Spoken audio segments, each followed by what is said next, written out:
Kids due to learning amazing. Welcome to Kids Dude. Let's learn Vemana Sathakam poems and discover beautiful life lessons. మిరపగింజ చూడ మీద నల్లగా నుండు కొరికి చూడలోన చురుకుమనను సజ్జనులగు వారి సారమిట్లుండురా విశ్వదాభిరామ వినురవేమ. ఇవాళ మనం ఈ పద్యం యొక్క అర్థాన్ని ఒక మంచి కథ ద్వారా నేర్చుకుందాం. ఇవాళ కథ ఏమిటంటే మిరపగింజ అసలైన జ్ఞానం. ముత్యాలపురం అనే ఒక అందమైన గ్రామం ఉండేది. అక్కడ సోమన్న అనే ఒక తాత నివసించేవాడు. ఆయన చాలా సాదాసీదాగా ఉండేవాడు.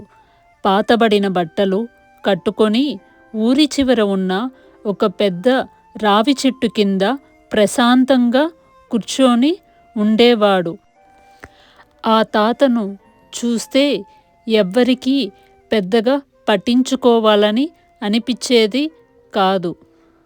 అదే గ్రామంలో ఆదిత్య అనే యువకుడు ఉండేవాడు. అతను చాలా ధనవంతుడు. ఎప్పుడు మెరిసే పట్టుబట్టలు వేసుకొని తన తెలివితేటల గురించి ఊరంతా గొప్పలు చెప్పుకునేవాడు. నాకంటే గొప్ప జ్ఞాని ఈ ఊరిలో ఎవ్వరూ లేరు అని అతను గర్వంగా ఫీల్ అయ్యేవాడు. ఒకరోజేమో గ్రామంలో ఒక పెద్ద సత్రం తలుపులు ఇరుక్కుపోయాయి. ఎంతసేపటికి రాలేదు. లోపల ఊరి ప్రజలకు కావలసిన ధాన్యం బస్తాలు ఉన్నాయి. ఎంతమంది ప్రయత్నించినా ఆ తలుపులేమో తెరుచుకోలేదు. ఊరి జనం అందరూ అక్కడికి చేరుకున్నారు. సోమన్న కూడా మెల్లగా నడుచుకుంటూ అక్కడికి వచ్చారు. ఆదిత్య ముందుకు వచ్చి, నేను ఎన్నో దేశాలు తిరిగాను, ఎన్నో పెద్ద పెద్ద పుస్తకాలు చదివాను. నా దగ్గర ఉన్న పెద్ద ఇనుపు రాడ్లతో ఈ తలుపును క్షణాల్లో తీసేస్తాను చూడండి అన్నారు. అతను తన బలమంతా ఉపయోగించాడు. ఎంతసేపటికి ఆ తలుపులు తెరుచుకోలేదు. అప్పుడు సోమన్న మెల్లగా ముందుకు వచ్చి, నాయనా, నేను ఒక్కసారి ప్రయత్నించనా అని అడిగాడు. ఆదిత్య గట్టిగా నవ్వి, ఏ ముసలివాడా, నీలాంటి సామాన్యుడు ఈ చిరిగిన బట్టలతో ఏం చేయగలవు?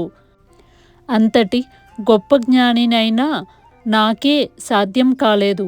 ఇక నీ వల్ల అవుతుందా అని ఎగతాళి చేశాడు. సోమన్న ఏమీ అనకుండా తలుపు దగ్గరకు వెళ్ళాడు. ఆయన తలుపును బలంగా నెట్టలేదు. దానికి బదులుగా తలుపు కీలు దగ్గర చాలాసేపు పరిశీలించాడు. అక్కడ ఒక చిన్న రాయి ఇరుక్కుపోయి ఉండటాన్ని ఆయన గమనించాడు. సోమన్న తన జేబులో నుంచి ఒక చిన్న పుల్ల తీసి ఆ కీలులో ఉన్న రాయిని మెల్లగా పక్కకు జరిపాడు. తర్వాత కొంచెం నూనెను అక్కడ వేశారు. అంతే, ఆ పెద్ద తలుపులు ఎటువంటి శబ్దం లేకుండా చాలా సులభంగా తెరుచుకున్నాయి. అందరూ ఆశ్చర్యపోయారు. ఆదిత్య నోరు వెళ్ళబెట్టాడు. తన శక్తి, చదువు, సంపద చెయ్యలేని పనిని ఈ సాధారణంగా కనిపించే వృద్ధుడు ఎంతో తెలివిగా చేశాడో చూసి అతను సిగ్గుపడ్డాడు. తన అహంకారం ఎంత తప్పో అతనికి అర్థమయ్యింది. సోమన్న ఆదిత్య దగ్గరకు వచ్చి ఇలా అన్నారు, నాయనా, వేమన గారు ఒక మాట చెప్పారు. మిరపగింజ చూడ మీద నల్లగా నుండు కొరికి చూడలోన చురుకుమనును. అంటే మిరపగింజ పైన నల్లగా చిన్నగా కనిపిస్తుంది, కానీ అది ఇచ్చే ఘాటు చాలా ఎక్కువ. మనుషులు కూడా అంతే. పై రూపాన్ని చూసి వారి జ్ఞానాన్ని తక్కువ అంచనా వేయకూడదు. ఆదిత్య సోమన్న కాళ్లకు నమస్కరించి క్షమించమని కోరాడు. అప్పటి నుండి అతను మనుషులను వారి బట్టలను బట్టి కాకుండా వారి గుణాన్ని బట్టి గౌరవించడం నేర్చుకున్నాడు. గ్రామంలో అందరూ సోమన్న జ్ఞానాన్ని మెచ్చుకున్నారు.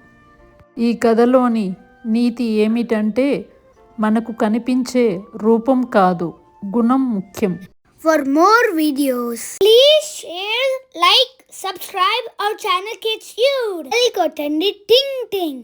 కట్టలు వస్తాయి డింగ్ డింగ్.